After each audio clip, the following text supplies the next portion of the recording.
हिंद नमस्कार प्यारे साथियों, कैसे हैं आप सभी लोग। मैं आशा करूंगा आप सभी लोग बहुत ही अच्छे होंगे और अपने एग्जाम की तैयारी बहुत ही अच्छे लेवल पर कर रहे होंगे। जैसा कि आप सभी को पता है, आप सभी का एग्जाम 29 जुलाई को स्टार्ट है। बिहार होमगार्ड हवलदार अनुदेशक। तो यहाँ पर उस एग्जाम के लिए टॉप लेवल के ऐसे इंपॉर्टेंट चुनिंदा क्वेश्चंस लेकर आए हैं जो कि आपके 29 जुलाई के एग्जाम के लिए वेरी मोस्ट इंपॉर्टेंट रहेंगे। तो आप लोग इस सेशन को पूरा एंड तक वॉच कर लेना और जितने क्वेश्चन आज के सेशन में करवाए जाएं इन सभी क्वेश्चंस को अच्छी तरीके से याद कर लेना, जिससे आपके एग्जाम में ये क्वेश्चन देखने को मिले तो आप इजीली उनको कर सकें। तो चलिए सेशन को स्टार्ट करते हैं और सभी लोग बताइए क्वेश्चन में क्या पूछा जा रहा है। करेक्ट आंसर कमेंट बॉक्स में करते हुए चलना। फर्स्ट नंबर क्वेश्चन की बात करें तो पूछा जा रहा है, हिंदी की सुप्रसिद्ध आत्मकथात्मक गद्य रचना एक कहानी भी मूलतः किस विधा की रचना है। सभी लोग देखो इसका करेक्ट आंसर बताओ और स्टार लगा करके रखना। ये क्वेश्चन आपके एग्जाम में रियल तरीके से देखने को मिलेगा। तो राइट आंसर आप लोग किस ऑप्शन के साथ करेंगे, उपन्यास, आत्मकथा, रिपोर्टाज या यात्रा वृत्तांत। तो यहाँ पर करेक्ट आंसर आप लोग आत्मकथा के साथ कर देना, ऑप्शन बी करेक्ट आंसर बनेगा। और नेक्स्ट क्वेश्चन देखिए, निम्नलिखित विकल्पों में से कौन सा शब्द कमल का सही पर्यायवाची नहीं है। तो यहाँ पर बताओ कौन सा शब्द कमल का पर्यायवाची नहीं है इन ऑप्शंस में से। ऑप्शन में आपको यहाँ पर वारिद दिख रहा होगा जो कि यहाँ पर इसका पर्यायवाची नहीं है। बाकी के ये तीनों पर्यायवाची हैं, इसलिए करेक्ट आंसर ऑप्शन ए के साथ कर देना। नेक्स्ट क्वेश्चन में कह रहा है, संज्ञा शब्द जहर में ईला प्रत्यय लगाने से बनने वाला शब्द जहरीला व्याकरण की दृष्टि से क्या है। तो इसको हम लोग बोलेंगे विशेषण। क्या बोलेंगे, विशेषण। ऑप्शन नंबर ए राइट आंसर कर देना। नेक्स्ट, उड़ीसा के विख्यात कवि सीताकांत महापात्र की सुप्रसिद्ध कविता समुद्र की रचयिता कौन है, अगर आपसे पूछा जाए। ऑप्शन में आपका सीताकांत महापात्र या सुमित्रानंदन पंत, सूर्यकांत त्रिपाठी निराला या कबीर। तो करेक्ट आंसर यहाँ पर आप लोग क्या राइट आंसर करोगे। सभी लोग देखो करेक्ट आंसर बताओ इसका क्या राइट आंसर बनेगा। तो यहाँ पर आप लोग इसके रचयिता Sitakant Mahapatra, option number A आपके क्वेश्चन का करेक्ट आंसर बनेगा। और नेक्स्ट नंबर क्वेश्चन में कह रहा है, हिंदी व्याकरण के अनेक शब्दों के लिए एक शब्द के अनुसार दत्तक शब्द के लिए सही वाक्यांश कौन सा होगा। तो यहाँ पर सही वाक्यांश आपसे पूछा जा रहा है, गोद लिया गया पुत्र। ये आपका ऑप्शन ए करेक्ट आंसर बनेगा। और नेक्स्ट क्वेश्चन यहाँ पर दिया गया है, 1921 का मोपला किसान विद्रोह किस भारतीय राज्य से संबंधित है। ऑप्शन में आपका केरल, राजस्थान, पंजाब, उड़ीसा दिया गया है। तो ये पूछा जा रहा है किस भारतीय राज्य से संबंधित है। तो आप लोग यहाँ पर केरल को लॉक कर देना, option number A correct answer था। नेक्स्ट, राज्य के राज्यपाल की नियुक्ति किसके द्वारा की जाती है। तो यहाँ पर राज्य के राज्यपाल की नियुक्ति की बात चल रही है, ये किसके द्वारा की जाती है। प्रधानमंत्री, राष्ट्रपति, संसद या मुख्यमंत्री केंद्र सरकार की सलाह पर। तो यहाँ पर आप लोग राष्ट्रपति के साथ कर देना, ये राष्ट्रपति के द्वारा की जाती है। ऑप्शन बी राइट आंसर बनेगा। नेक्स्ट, निम्नलिखित में से किस वर्ष में 10वां संशोधन अधिनियम किया गया था। ऑप्शन में आपका 1955, 56, 60 व 61 दिया गया है। तो राइट आंसर आप लोग 1961 के साथ कर देना, ऑप्शन डी करेक्ट आंसर बनेगा। नेक्स्ट, महात्मा गांधी किस वर्ष में दक्षिण अफ्रीका से भारत लौटे थे। सन की बात चल रही है, तो आप लोग क्या बताएंगे, 1905, 1920, 1915 या 1910। तो राइट आंसर आप लोग 1915 के साथ कर देना, सी करेक्ट आंसर बनेगा। नेक्स्ट, द्वितीय गोलमेज सम्मेलन कब आयोजित किया गया था। और अभी तक आपने सेशन को लाइक नहीं किया, आपको अगर क्लास पसंद आ रही तो सेशन को लाइक करके चैनल को सब्सक्राइब करके ऑल नोटिफिकेशन पर ऑन कर देना, ताकि जो भी क्लास लेकर आए नोटिफिकेशन आप तक पहुंचे और आप उन सभी क्लासेस को वॉच कर सके। तो यहाँ पर द्वितीय गोलमेज सम्मेलन पूछा जा रहा है कब आयोजित किया गया था। तो याद कर लेना, 1931 में ये आयोजित किया गया था, ऑप्शन सी करेक्ट आंसर बनेगा। लुई 16वां को गणतंत्र सरकार द्वारा गिलोटिन किस वर्ष में दिया गया था, अगर आपसे पूछा जाए। तो सन की बात चल रही है, गिलोटिन किस वर्ष दिया गया था। तो याद कर लेना, 21 जनवरी 1793। ऑप्शन नंबर यहाँ पर सी करेक्ट आंसर बनेगा, ऑप्शन सी के साथ राइट आंसर आप सभी लोग करना। और नेक्स्ट क्वेश्चन में कह रहा है प्यारे साथियों कि अशोक के शासनकाल में तृतीय बौद्ध परिषद का आयोजन कहाँ हुआ था। तो इसका आयोजन आप लोग नालंदा के साथ कर देना, ऑप्शन सी करेक्ट आंसर बनेगा। और नेक्स्ट नंबर क्वेश्चन आप लोग देखिए, बक्सर का युद्ध कब हुआ था।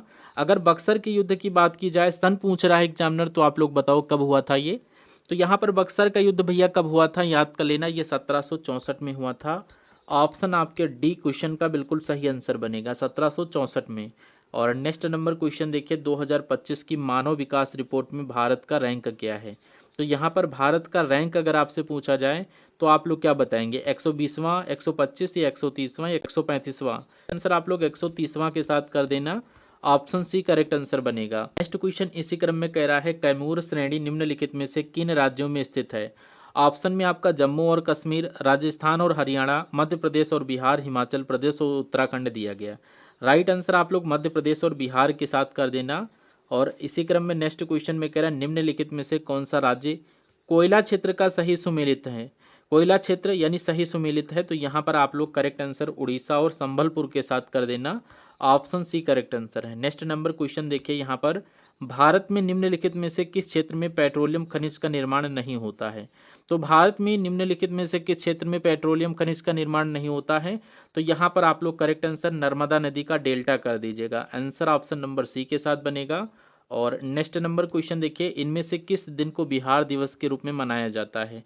तो यहाँ पर आप लोग क्या राइट आंसर करोगे, इसमें से किस दिन को बिहार दिवस के रूप में मनाते हैं। यहाँ पर आप लोग 22 मार्च को लॉक कर देना। ऑप्शन ए करेक्ट आंसर बनेगा। ठीक है। और नेक्स्ट क्वेश्चन देखिए कौन सी प्रमुख नदी प्रायद्वीपीय पठार को 2 भागों में विभाजित करती है।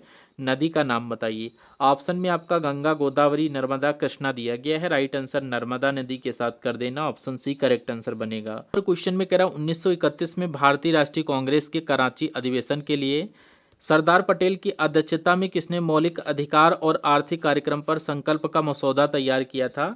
तो ये पंडित जवाहरलाल नेहरू जी के द्वारा तैयार किया गया था। ऑप्शन बी करेक्ट आंसर बनेगा। नेक्स्ट मौलिक अधिकारों के प्रस्ताव को कांग्रेस ने किस सत्र में अपनाया था। अगर सत्र की बात किया जाए तो आप लोग क्या राइट आंसर बताओगे। गुवाहाटी सत्र, मद्रास सत्र, लाहौर सत्र या कराची सत्र। तो करेक्ट आंसर आप लोग कराची सत्र 1931 को लॉक कर देना। Option number D correct answer बनेगा। और नेक्स्ट क्वेश्चन में कह रहा है जयप्रकाश नारायण किस वर्ष हजारीबाग जेल से भाग निकले और भारत छोड़ो आंदोलन में शामिल हुए थे। तो यहाँ पर आपसे क्या पूछा जा रहा है, इसका करेक्ट आंसर बताइए। तो यहाँ पर आप लोग 1942 के साथ करेक्ट आंसर कर देना। आंसर ऑप्शन नंबर ए के साथ बनेगा। आप सभी लोग इसको याद कर लेना। नेक्स्ट नंबर क्वेश्चन में कह रहा है किस वर्ष भारत की राजधानी को कलकत्ता से दिल्ली स्थानांतरित किया गया था। तो ये किस वर्ष भारत की राजधानी को कलकत्ता से दिल्ली स्थानांतरित किया गया था। तो यहाँ पर आप लोग 1911 को लॉक कर देना। यानी ऑप्शन नंबर बी आपके क्वेश्चन का करेक्ट आंसर बनेगा।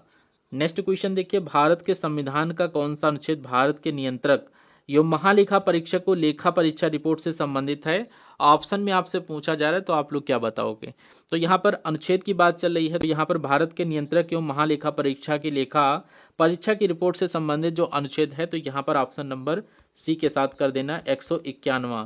ठीक है। नेक्स्ट क्वेश्चन में कह रहा है द्वितीय पंचवर्षीय योजना 1956 से लेकर 61 का प्राथमिक ध्यान किस क्षेत्र पर केंद्रित था।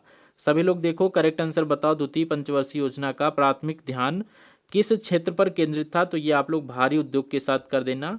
ऑप्शन बी करेक्ट आंसर बनेगा। और नेक्स्ट क्वेश्चन यहाँ पर देखिए चंपारण सत्याग्रह निम्नलिखित में से किस वर्ष से शुरू किया गया था। तो यहाँ पर आप लोग क्या बताओगे। चंपारण सत्याग्रह की बात चल रही है, ये निम्नलिखित में से किस वर्ष शुरू किया गया था। तो याद कर लेना ये आपका 29 का करेक्ट आंसर ऑप्शन ए बनेगा। ये 1917 में स्टार्ट किया गया था। ठीक है। नेक्स्ट नंबर क्वेश्चन में कह रहा ओलंपिक में भारत ने कितनी बार पुरुष हॉकी में स्वर्ण पदक जीता था। अगर आपसे पूछा जाए तो ये आप लोग क्या राइट आंसर करेंगे। ये आप लोग करिएगा 8 बार। कितनी बार, 8 बार। यहाँ पर आप लोग करेक्ट आंसर ऑप्शन नंबर ए के साथ कर देना। और नेक्स्ट क्वेश्चन देखिए यहाँ पर बिहार का प्रसिद्ध सोनपुर पशु मेला किन 2 नदियों के संगम पर आयोजित किया जाता है। नदियों का नाम बताइए। यहाँ पर सोनपुर पशु मेला है, ये किन 2 नदियों पर आयोजित किया जाता है। याद कर लेना ये आपका गंगा और गंडक नदी। Option number A correct answer कर देना। ऑप्शन ए राइट आंसर बनेगा। और नेक्स्ट नंबर क्वेश्चन में कह रहा है साथियों निम्नलिखित में से किसे फ्रंटियर गांधी के रूप में भी जाना जाता था।